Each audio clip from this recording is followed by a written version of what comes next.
Hi, very good morning. I'm Dr. Janak Patel. Today we'll be talking on one of the another useful topic. You should have a good knowledge of that. That is we call as a cardioversion and defibrillation. Pacing. These are some of the treatment which are being done very commonly in patient with cardiac arrest, with certain tachyarrhythmias and bradyarrhythmias. So we'll be talking regarding that. What are the different types of defibrillation, what you do, etc. So I'll try to make it as simple as possible so that you can understand, and if you understand you will remember. If you remember you will try to recognize those things whenever you see the ECG and you will decide what treatment to be given, how to be given, etc.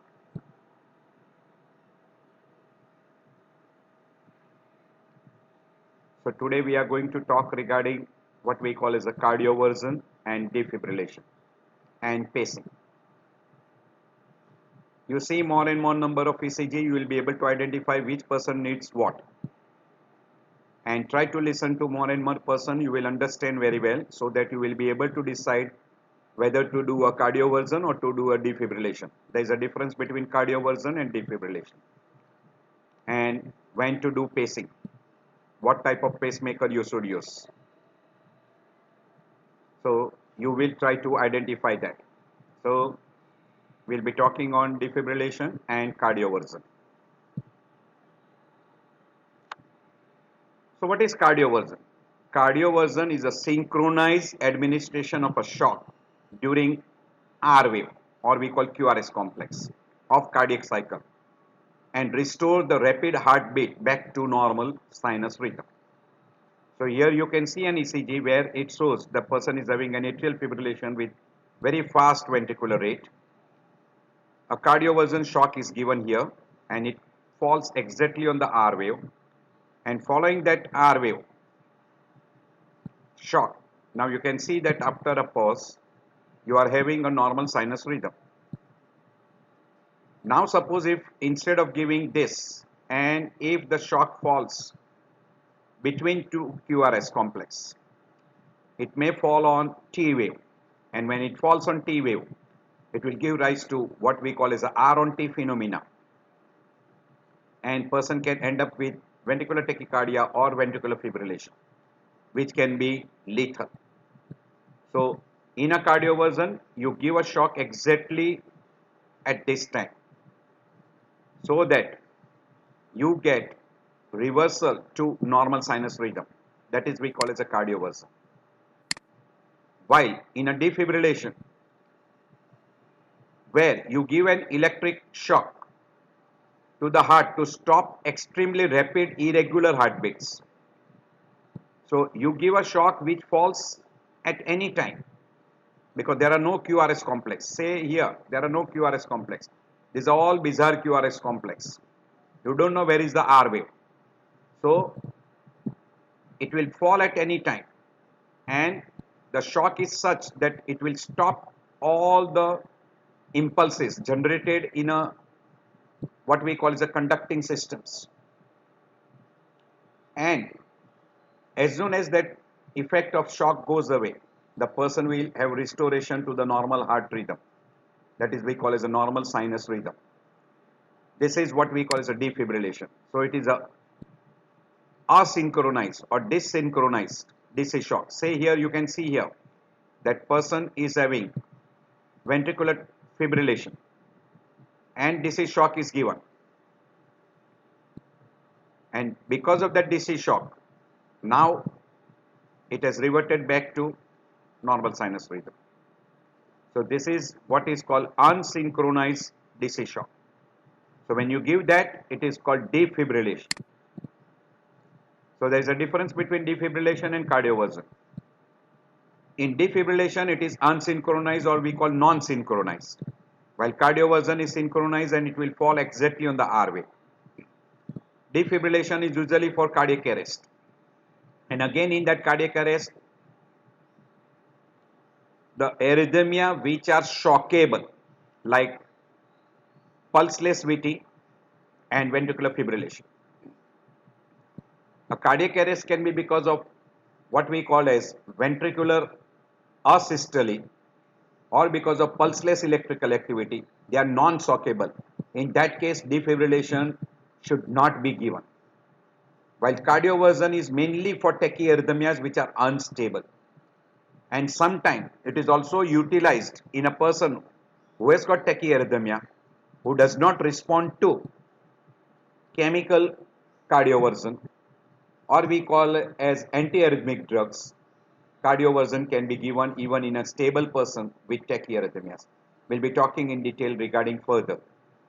Here, usually the energy what is utilized is close to 360 joules.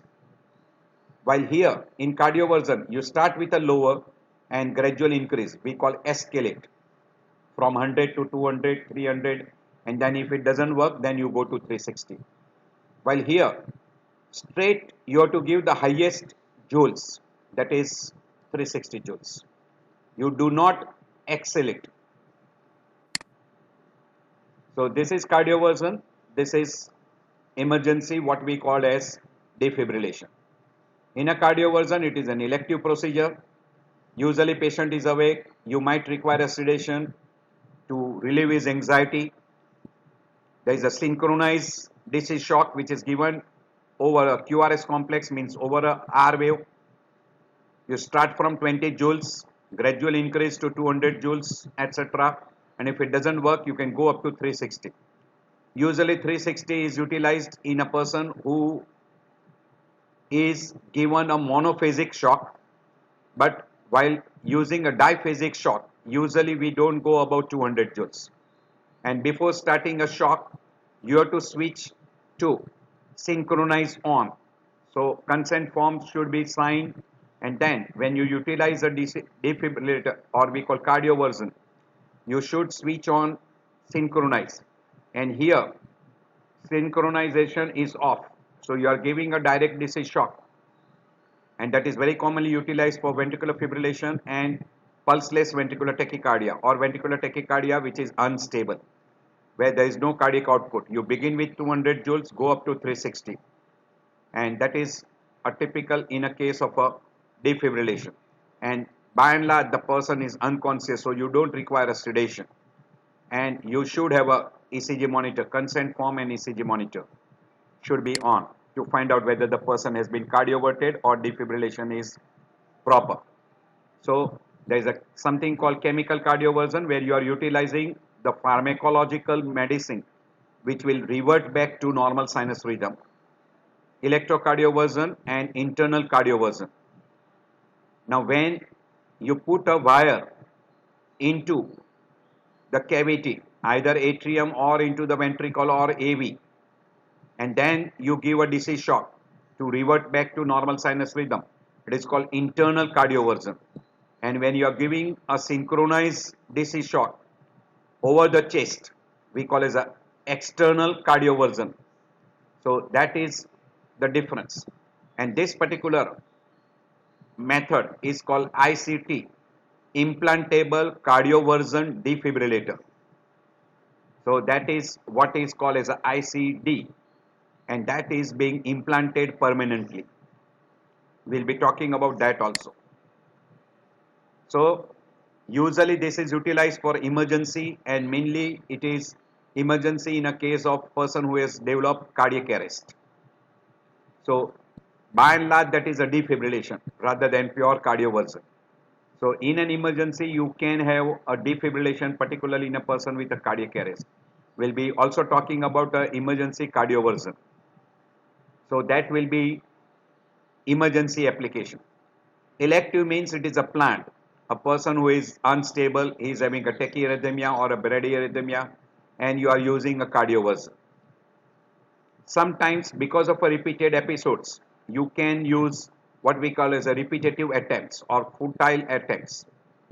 And whenever you do a defibrillation for a cardiac life support, it is very commonly in a basic life support and advanced cardiac life support. So these are the different areas where you use cardioversion or defibrillation. We have already told you that cardioversion you can divide into two, synchronized and unsynchronized. When you use the synchronized, it is called cardioversion, and when you use the unsynchronized cardioversion, it is called defibrillation.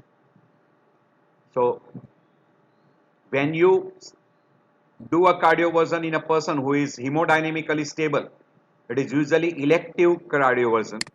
And when the person is unstable and you do it very fast and you decide very fast, that is called emergency cardioversion.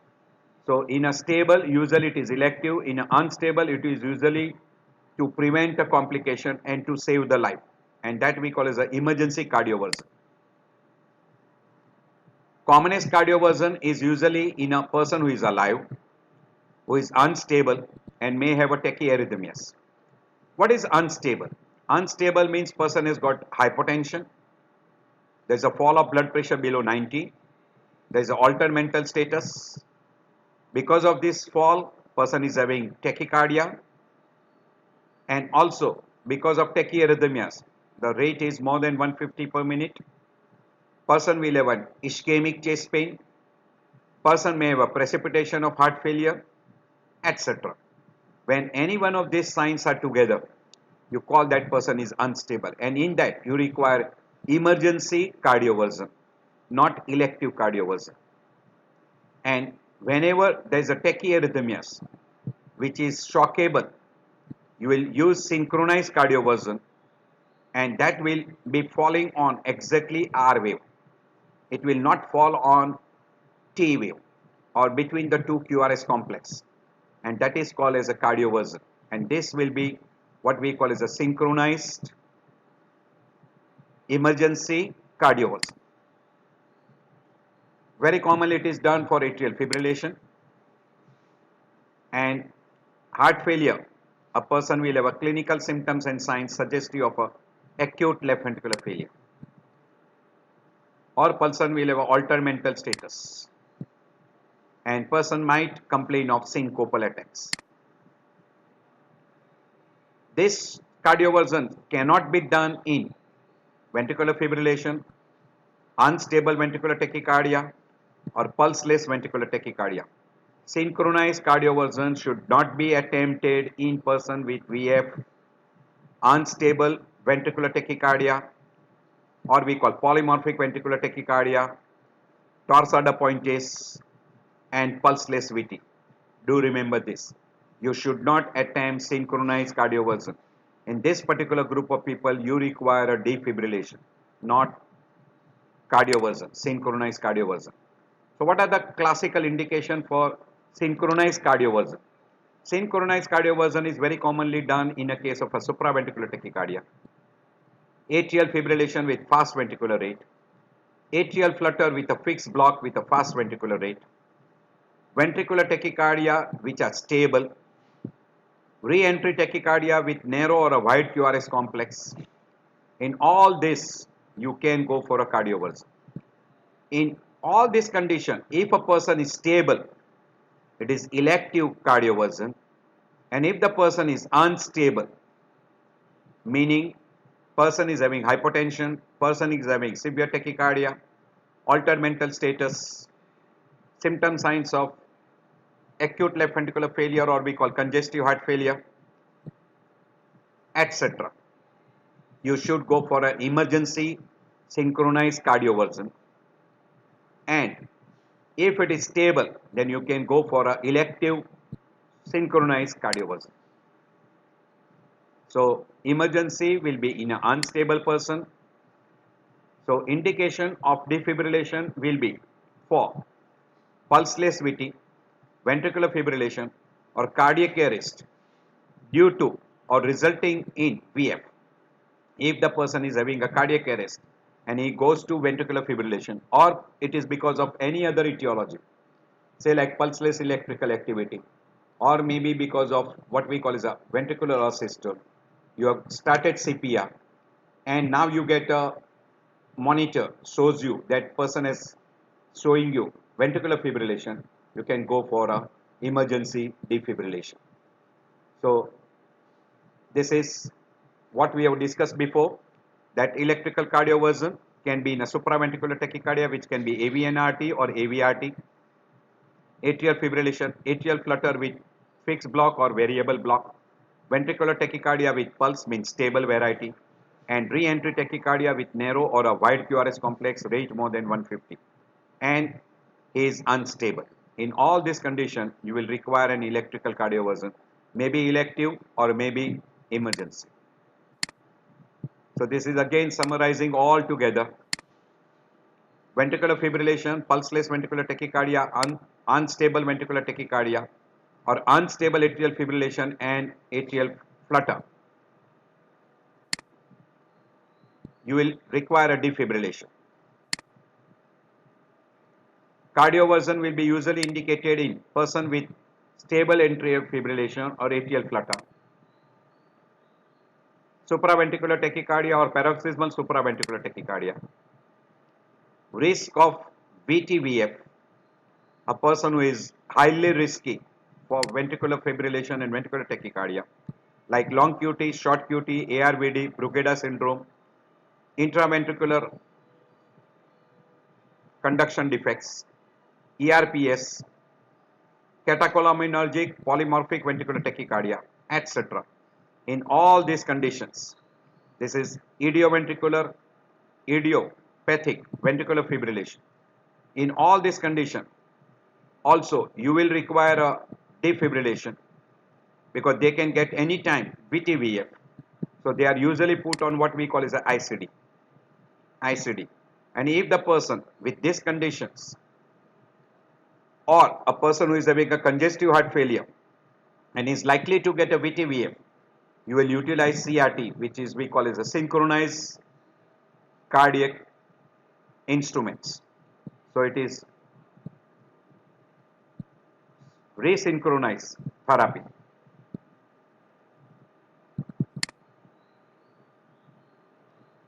Also, you can utilize in SVT, PSVT, go for what we call as ICD because they can go into ventricular tachycardia, ventricular fibrillation, and sometimes atrial flutter fibrillation can also end up with VTVF if you use the AV blockers, AV node blockers. So they can end up, and if they particularly if they have got a WPW syndrome simultaneously. So in those also ICD is very helpful. This is synchronized, what we call is a resynchronized cardiac therapy. So indication of a defibrillation, we already shown you pulseless VT, ventricular fibrillation. What are the contraindications? Now, certain times we don't go for cardioversion because if the person has got a left atrial thrombus and suddenly you bring back to normal sinus rhythm, there will be dislodgement of a thrombus and it will produce thromboembolism. If a person has got a digitalis toxicity or if a person has got hypokalemia, chances of person going into ventricular tachycardia and lethal ventricular fibrillation will be very high.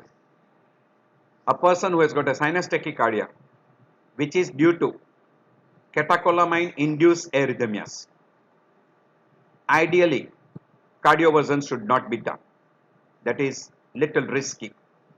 If a person has got a multifocal atrial tachycardia, again cardioversion is risky.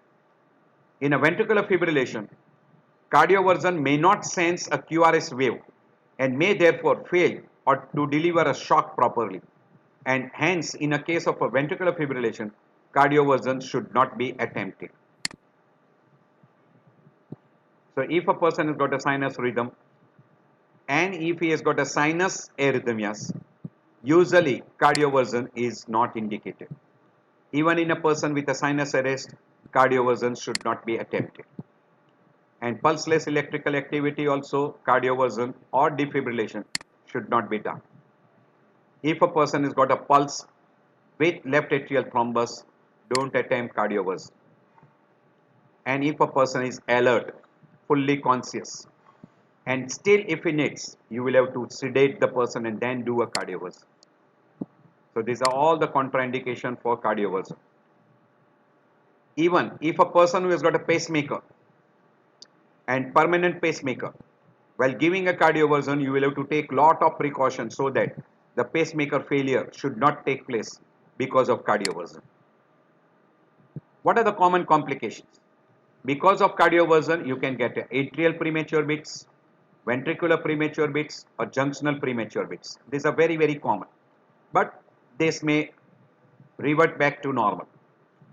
But there are some dangerous complications which can occur during cardioversion, or say we call during emergency or elective cardioversion, like ventricular fibrillation. If a person is on digitalis, person can develop digitalis toxicity. Person can have heart disease, thromboembolism, myocardial necrosis. Person can develop congestive heart failure, particularly acute left ventricular failure, pulmonary edema, and because of a electric shock, person can have a skin burns also. These are some of the common complications which can take place during cardioversion. And this VTVF will be because of electroluxin, because you are given a DC shock which can induce ventricular fibrillation. There can be pacemaker failure. Now, there are different equipments which are being there. And whenever you want to give a defibrillation, whether synchronized button, first what you will have to give when you give a defibrillation, synchronized button should be off. Emergency trolley with all the drugs like lignocaine, atropine, adrenaline, etc. Oxygen mask, intubation equipments, airway. Monitor should be there and continuous recording should be done for blood pressure, ECG and SpO2. Intravenous SS should be on.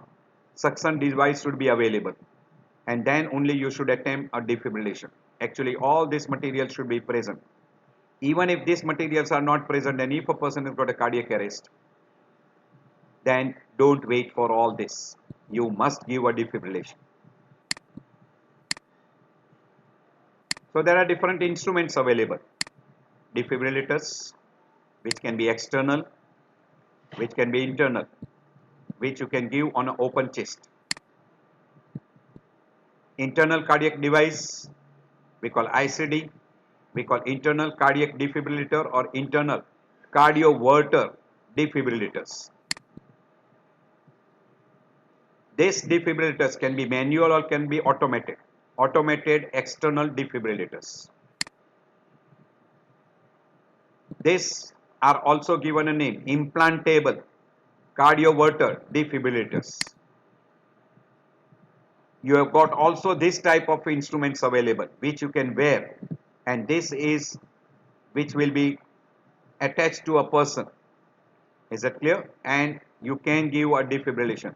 Portable defibrillators, that is worn at the waist monitor, and it is available for 24/7. So it is not as common as others, but this is one of the method by which you can utilize a cardiac defibrillators. So there are external defibrillator which can give monophasic or biphasic DC shock.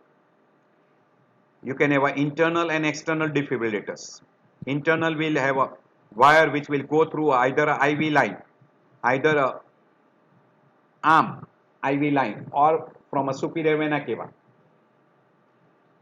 While external will be utilizing a pad which are kept on the chest wall, one at the right shoulder, one on the left side, what we call as the apex, either anteriorly or posteriorly. So this is cardioversion with a pedal, with the two pads, and cardioversion is done. You can see that IV line is going on, person is standing away from the patient, and you will give a synchronized DC shock. Usually pads are kept in a two position. One we call as an anterolateral. This is one pad and then second pad is lateral. Or you can put another pad which is on the back side. We call as an anteroposterior. And you can give a monophasic or you can give a diphasic. So you can utilize, these are the pads. These are two in the same direction. This is one pad in one direction. This is the pad in the another direction. You can see the direction is this way. And this will give a biphasic current. We'll show you that. This is biphasic. And this is biphasic. This is monophasic, one single. And it will be in one direction only. It will be going from this pad towards this side. While this will be going in both direction. Both direction. And this is implantable cardiac defibrillators, ICD, or we call implantable cardioverter defibrillators. So they can serve the purpose of cardioverter or defibrillators both. It will give synchronized or unsynchronized shock, and they are usually automated. So automated implantable cardioverter defibrillator, they are called AICD. So when that is performing the automated function, then it is called as a AICD. So you can have these particular facilities also. And usually whenever you give a defibrillation, and if it is a rapid polymorphic ventricular tachycardia, the rate is more than 150. Usually you start with a 200 to 360 joules if you are using a monophasic. And if you are using a biphasic, you should start with 100 to 200 joules. Start with 100, gradually go to 200. In a monomorphic ventricular tachycardia, usually you start with 100 to 200 joules if monophasic, and if it is a biphasic, then you use 50 to 100 joules. And in a case of a ventricular fibrillation, in a monophasic, you start with 200, go up to 360, while if you are using a biphasic, then you start with 100, go up to 200. These are the different joules which are being utilized while giving a cardioversion, or we call as a defibrillation in different conditions. And whenever you start with a cardioversion, this was for defibrillation. And whenever you start with a cardioversion, the joules what we utilize is starting from 20 to 50, and that is very common for atrial flutter. And when you start atrial fibrillation, usually in a monophasic we start with 50, go up to 100, while in a biphasic you start with 25, go up to 50. So usually you start with a low and gradually increase, but you never go above 200. So these are different. Usually in a monophasic you can start directly with 360, while in a biphasic gradually increase up to 200.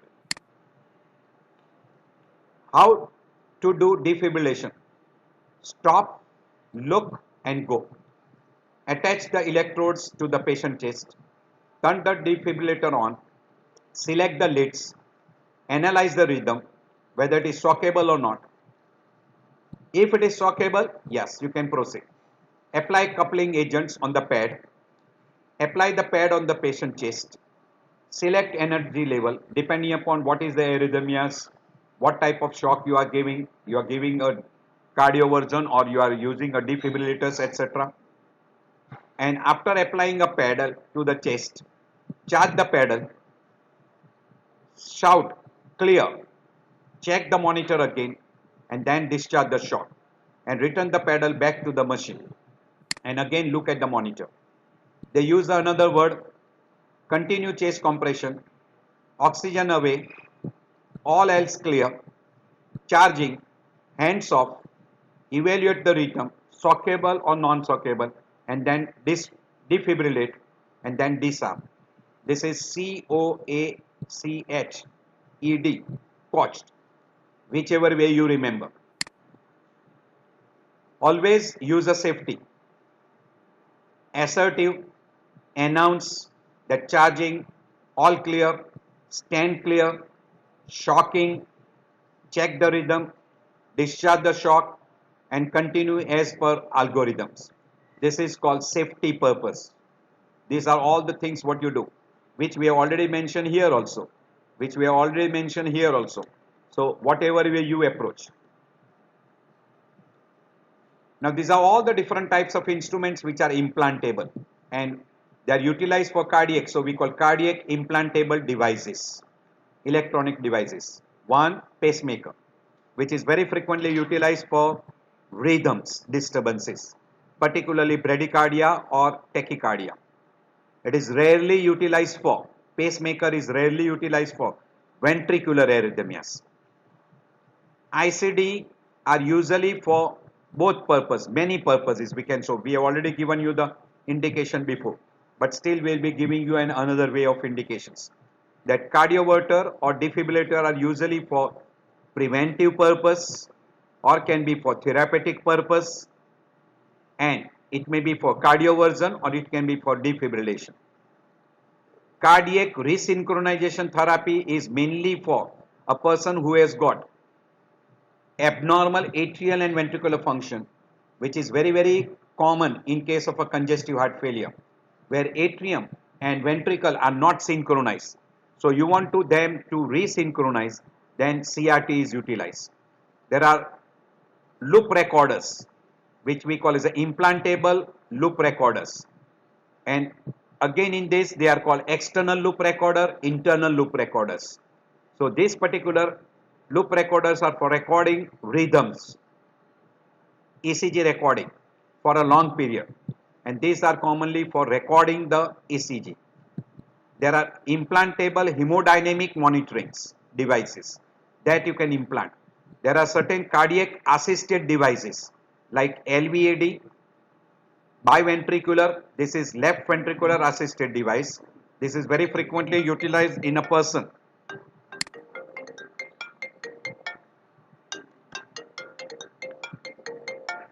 Hello. हाँ बोल.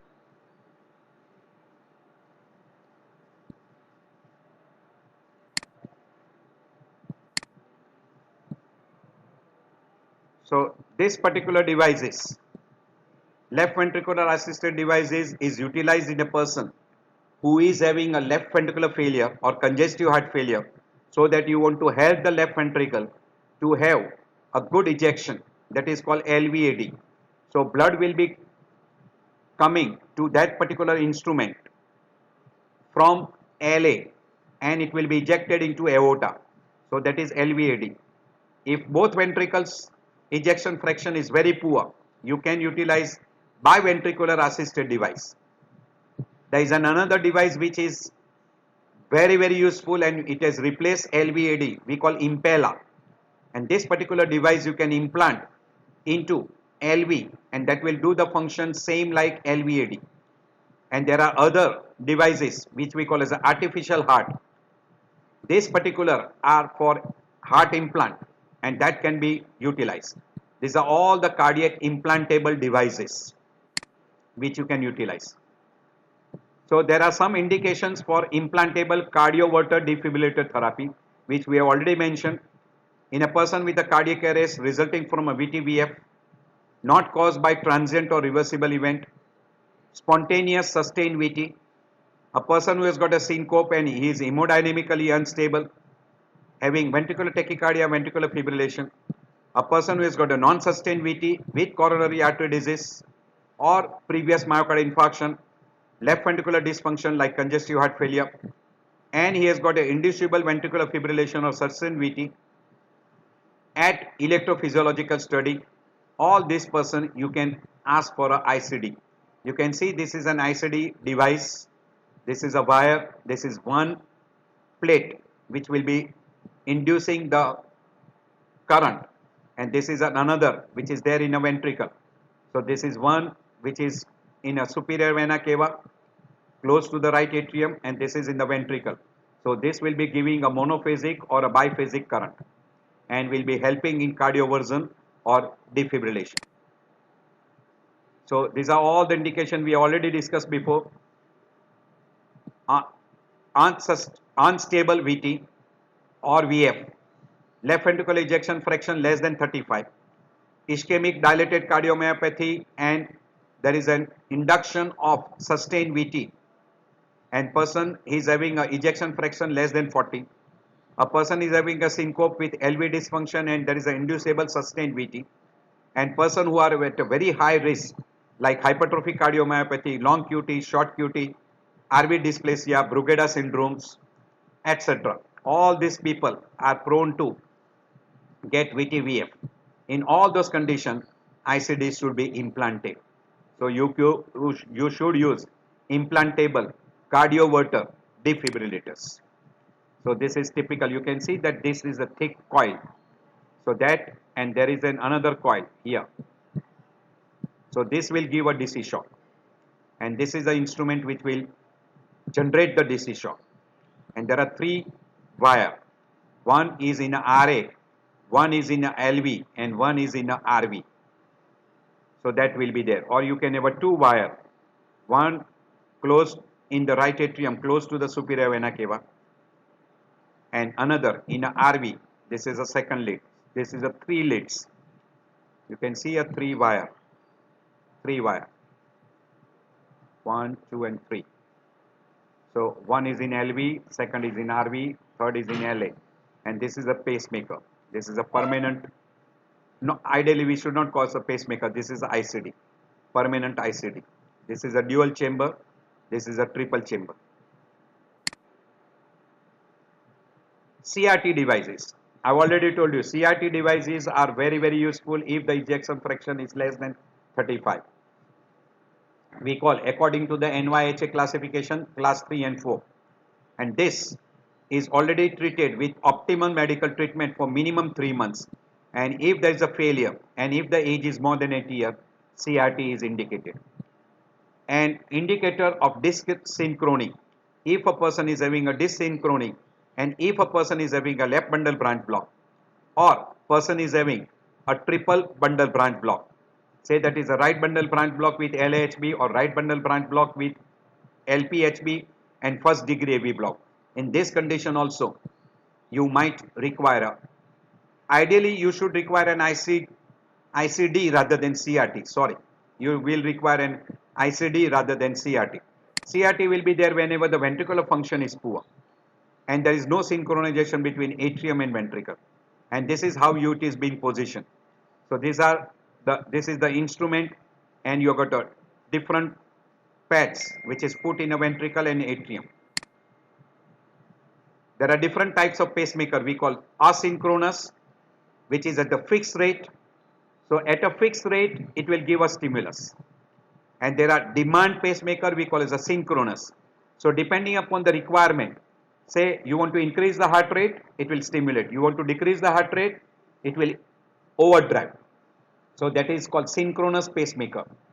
And asynchronous, this is working at the fixed rate. You fix the rate, it will work between that only.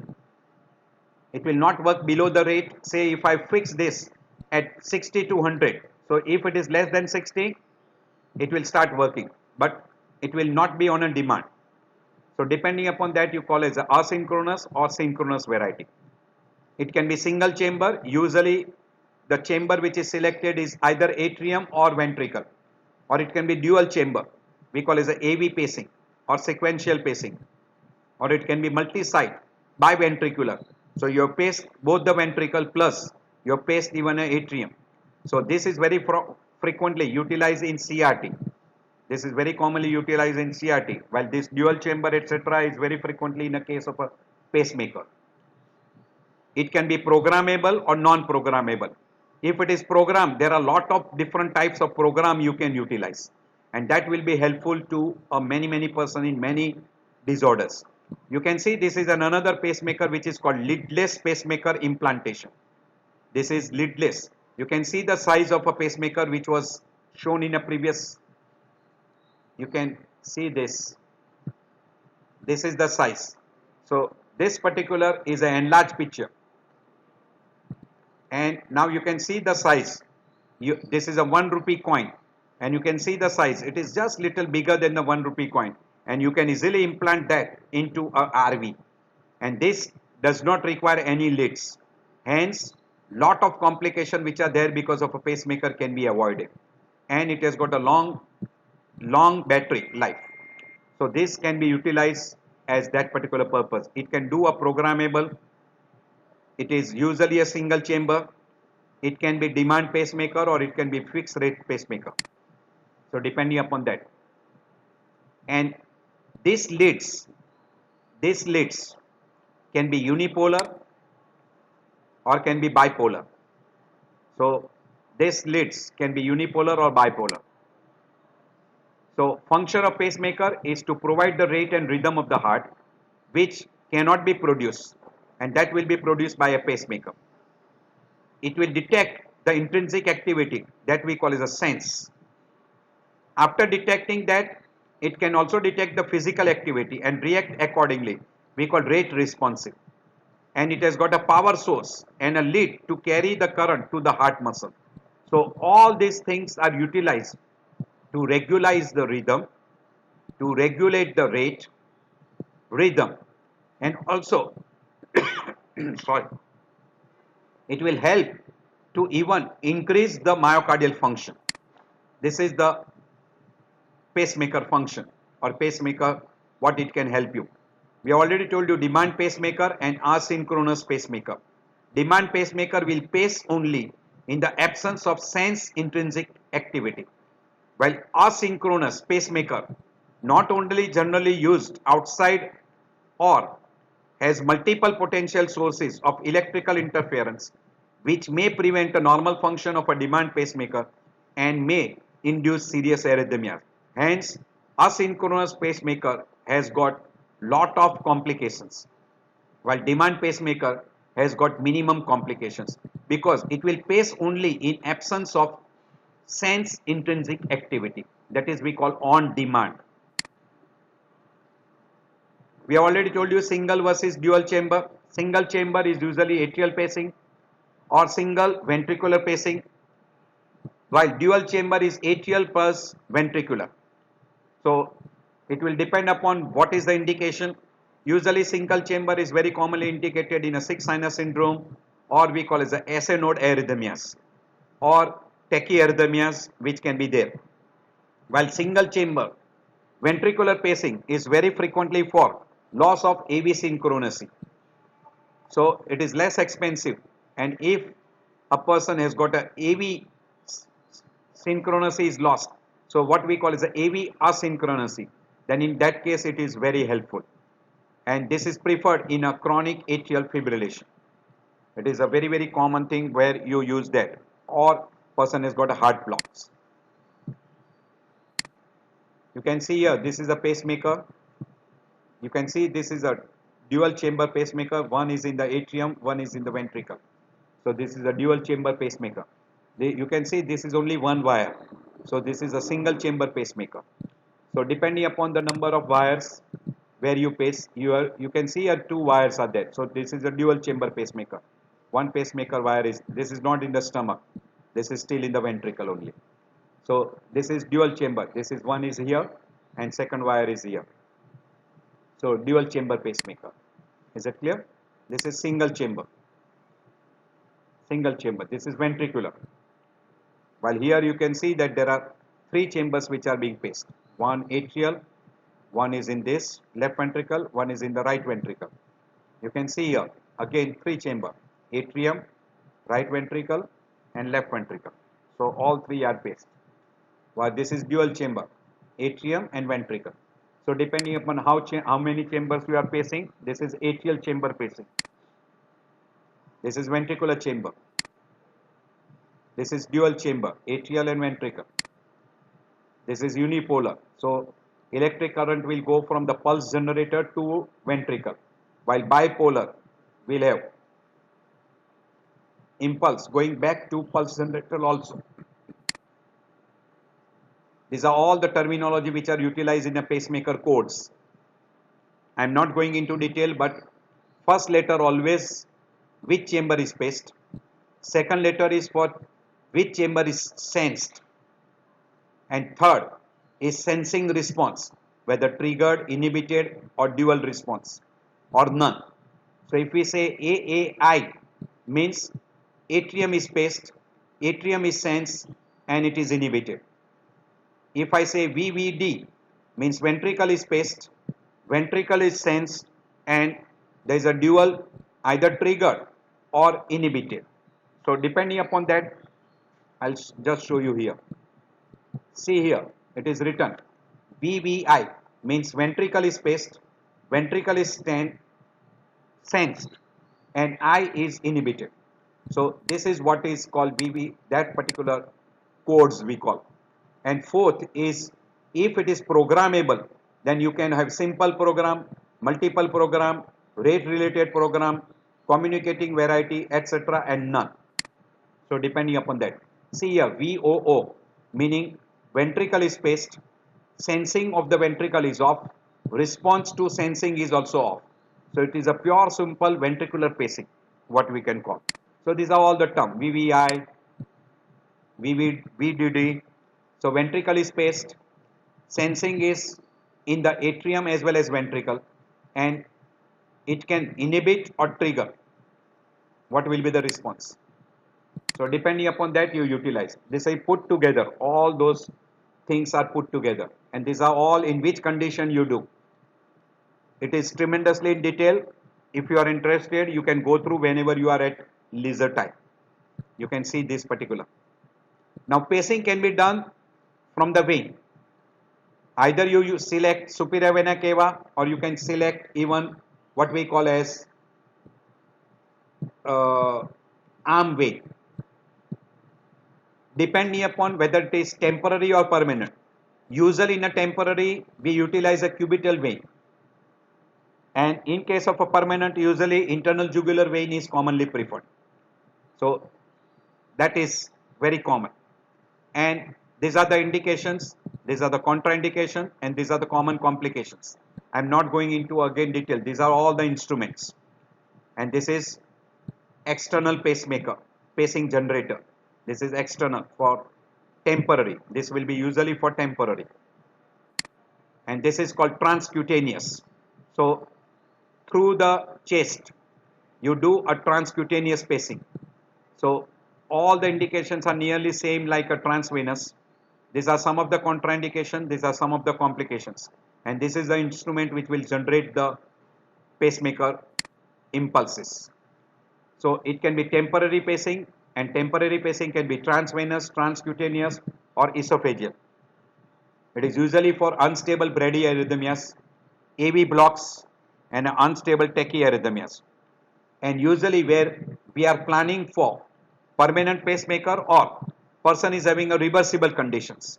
So good number of conditions can be reversible, like electrolyte imbalance, acute MI can be reversible, or say in a case of a congestive heart failure, those sometime can be reversible.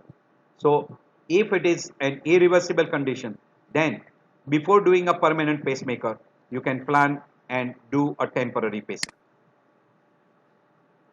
It can be epicardial pacing, etc. If you put an electrode on an epicardium, then it is called epicardial pacing. These are all the indication for temporary pacing.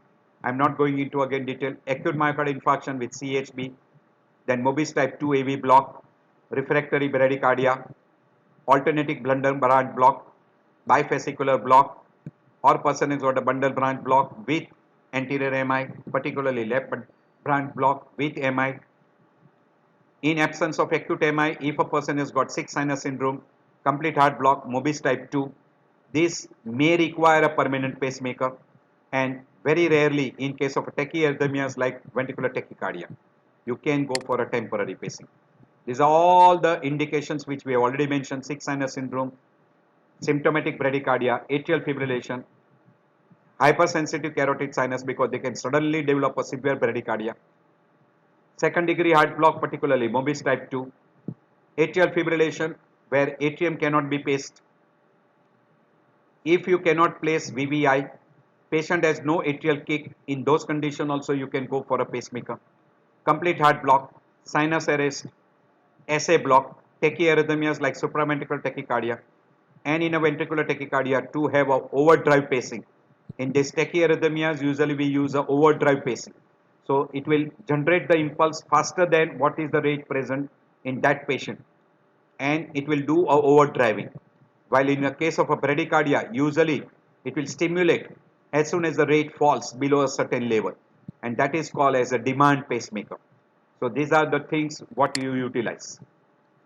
So it can be temporary, it can be permanent, depending upon that. Usually temporary is in a reversible condition and before doing a permanent implant. This I have already shown you before. If a person is unstable, there is a bradyarrhythmias or there is a bradycardia, symptomatic sinus bradycardia, heart blocks, complete heart block, and Mobis type 2 with a fixed degree or variable heart blocks. Usually you go for a transcutaneous or a transvenous pacing, and if it is reversible, suspecting a reversible condition, you can go for temporary pacing, and if it is irreversible, initially temporary pacing followed by a permanent pacing. These are absolute indication, these are expandable indication. We already discussed this absolute indication, but in one indication which we have not uttered before is chronotropic incompetence. Means if the person heart rate is not increasing during exercise, then this person can be develop syncopal attacks or can even develop a dangerous hypotension whenever he is doing an exercise. So this person may need what we call as a pacemaker. So in this group also a permanent pacemaker may be required, and particularly you require a demand pacemaker.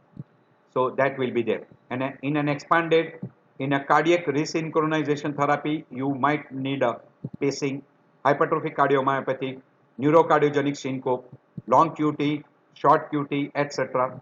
And in prevention of an atrial fibrillation, certain condition where you have got a high chance of getting an atrial fibrillation, you can go for a pacing. So this is summary of a pacemaker indication we already given before. So I'm skipping over. These are no indication in which condition you should not do. So there are some indication where you should not do. Asymptomatic bradycardia, asymptomatic first degree heart block, second degree heart block, particularly Mobis type 1, Van Quebec, reversible AV block, long QT, torsada pointis, because if these are due to reversible conditions like electrolyte imbalance, ischemic heart disease, etc., you don't go for permanent pacemaker. So when there is a no indication, don't do pacing. This is diagram showing you a second degree AV block, Van Quebec phenomena. This is Mobis type 2 phenomena. This is drop. PR interval is normal. This is drop. Fourth beat is drop.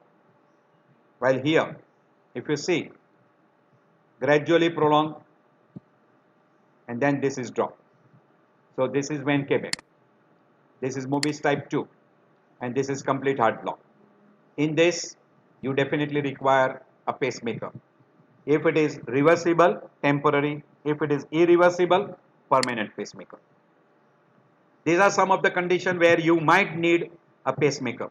Say this is atrial fibrillation with a slow ventricular rate. This is atrial flutter with a slow ventricular rate. This is again atrial fibrillation, flutter. You can see sawtooth waves. This is sawtooth waves with slow ventricular rate. You will need a pacemaker. Maybe temporary followed by a permanent, depending upon. So these are electromagnetic interference which can happen in an hospital. So you must take care. Person should not be subjected to MRI. We call as a extracorporeal shock wave lithotripsy, radiation therapy, cardiac monitor, cardioversion defibrillation, dental equipments, electroconvulsive therapy, electrocautery. All this can disturb or can produce problem in a person who is already having a pacemaker device or ICD device or even a CRT device, because all these are working on electromagnetic fields. So try to take a precaution if any one of these procedures are done on a person who is having a pacemaker or ICD or CRT. There are some external devices like your cell phone, metal detector, high voltage power lines, electrical substations, electronic article surveillance, and industrial electrical equipments. All this particular, say even when the person is passing through this, he can have a disturbances in pacemaker, and sometimes it can be life threatening.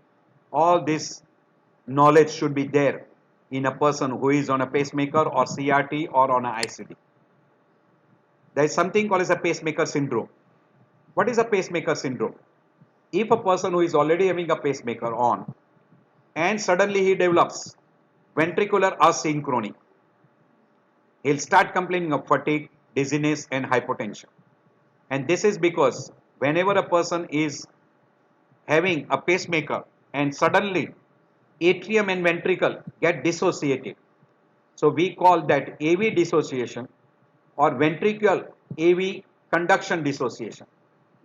So this particular will result into ventricular asynchrony and person will develop a symptom signs of hypotension. And this is because atrium starts contracting again a closed AV valve, and that will release atrial natriuretic peptide, and that will worsen the condition. So worsening of the condition is because of increased ventricular pacing rate, relieved by lowering the pacing rate and upgrading to the dual chamber system. Now this particular person will require fludrocortisone, volume expansion not helpful. So you don't need to give an IV fluids. So do keep it in mind. So these are the conditions where you can have a pacemaker syndromes, and because of synchrony which is lost, you will develop a decreased cardiac output, compensatory peripheral resistance will be increased, atrial contraction will be there, there will be Cannon waves, there will be retrograde atrial activation, distension of the atrium, and that will lead to what we call as a decreased cardiac output, systolic pressure will fall, and this will be all the different symptoms which will be there. Vertigo, syncope, it will usually worsen with exercise, unusual fatigue, low blood pressure, decrease in peripheral pulse, cyanosis, JVP will be elevated. In between sometime you will have a Cannon waves, oliguria, dyspnea, orthopnea, altered mental status, etc. And what you will have to do, you will have to see that the normal AV synchronicity is established.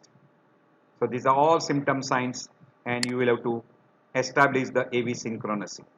There is another condition which can happen is we call pacemaker malfunction. This pacemaker malfunction can occur at a different level, at the capture level, sensing level, under sensing or over sensing, and because of a battery failure, etc., inappropriate rate will be generated. This can happen in a pacemaker, and you should take care. So you can have a regular checkup, and if any one of the symptoms are being suggestive of any one of this, it should be corrected. So try to correct all this, because failure of capture can be because of lead disconnection, break, we call fractures in the lead, displacement, exit blocks, battery has been depleted, etc. You should see that what is the fault and correct it.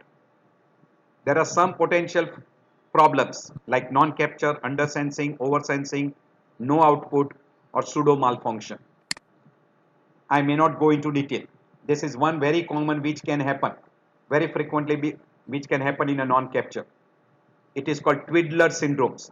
The person every now and then rotates the pacemaker.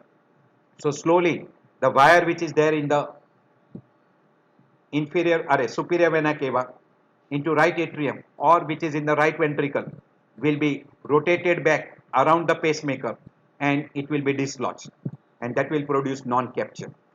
Electrolyte imbalance can also produce a non-capture, like hyperkalemia. If a person develops myocardial infarction, if a person is on some drug therapy, or if the battery gets depleted, or if there is an exit block, say person develops a complete AV block, or there is an exit block, person can have a non-capture. Under sensing, I am not going into detail. So there is a decreased sensing or failure to sense, means your pacemaker is not able to detect the intrinsic rhythm. So that is we call as a failure to sense. This is under sensing. I am not going into detail. This is again failure to pacemaker failure. You can see here the pacemaker is not generating any impulse. That can be because of oversensing or battery failure or internal insulation failure or conductor coil fractures, etc. There can be oversensing. This is pacemaker failure. You can see here there is a no pacemaker generation, and if the pacemaker does not generate, you do not get P wave or QRS complex. This is intermittent loss of ventricular capture. The pacemaker is sensing, but the ventricle is not able to capture. So this is called intermittent loss. Here it is capture. You can see here it is capture. But here there is a sensing. There is a pacemaker firing, but there is no QRS complex. Here there is no QRS complex. So this is called intermittent loss of ventricular captures.